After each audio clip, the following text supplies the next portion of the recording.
আপনারা দেখছেন CNW news TV. Awami League ও শেখ হাসিনার বিরুদ্ধে গণহত্যার অভিযোগ এনে ট্রাইব্যুনালের তদন্ত সংস্থায় আবেদন। বলছি বিস্তারিত।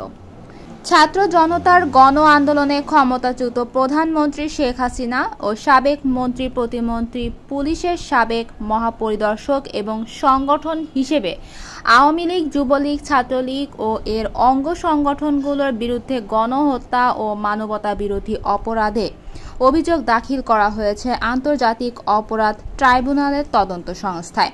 বৈষম্য বিরোধী ছাত্র আন্দোলনে নিহত আরিফ আহমেদ সিয়ামের বাবা মোহাম্মদ বুলবুল কবিরের পক্ষে সুপ্রিম কোর্টের আইনজীবী গাজী এম.এইচ. তামিম বুধবার আবেদনটি করেছেন।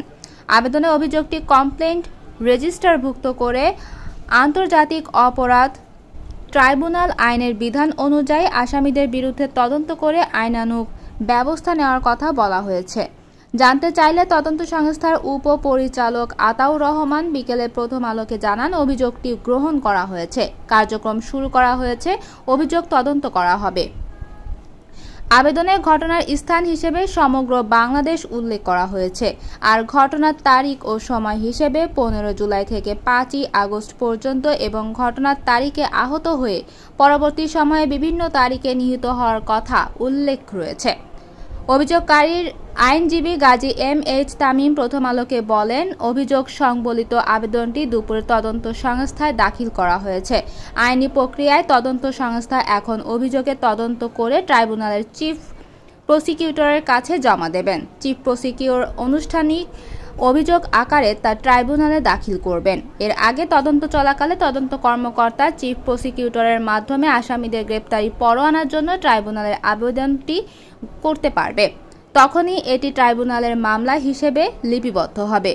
আবেদনে আসামি হিসেবে সাবেক প্রধানমন্ত্রী ও আওয়ামী লীগ সভানেত্রী শেখ হাসিনা, সাবেক সেতুমন্ত্রী ও আওয়ামী লীগের সাধারণ সম্পাদক ওবায়দুল কাদের, সাবেক স্বরাষ্ট্র আসাদুজ্জামান খান কামাল, সাবেক ডাক ও টেলিযোগাযোগ প্রতিমন্ত্রী জুনায়েদ আহমেদ পলক, সাবেক তথ্য ও সম্প্রচার প্রতিমন্ত্রী মোহাম্মদ আলী আরাফাত এবং তৎকালীন সরকারের কিছু মন্ত্রী, প্রতিমন্ত্রী এবং সংসদ সদস্য, পুলিশের সাবেক মহাপরিদর্শক চৌধুরী আবদুল্লাহ আল মামুন, ঢাকা মহানগর ডিবির সাবেক প্রধান হারুনুর রশিদ, ঢাকা মহানগর পুলিশের সাবেক কমিশনার হাবিবুর রহমান ও কিছু অসাধু পুলিশ কর্মকর্তা ও সদস্য, র্যাবের সাবেক মহাপরিচালক মোহাম্মদ হারুনুর রশিদ ও কিছু অসাধু র্যাব কর্মকর্তা সদস্য সহ অজ্ঞাতনামা অস্ত্রধারী আওয়ামী লীগ, ছাত্রলীগ ও যুবলীগের নেতাকর্মী এবং সংগঠন হিসেবে আওয়ামী লীগ, যুবলীগ, ছাত্রলীগ এর অঙ্গ সংগঠনগুলোর কথা উল্লেখ করা হয়েছে।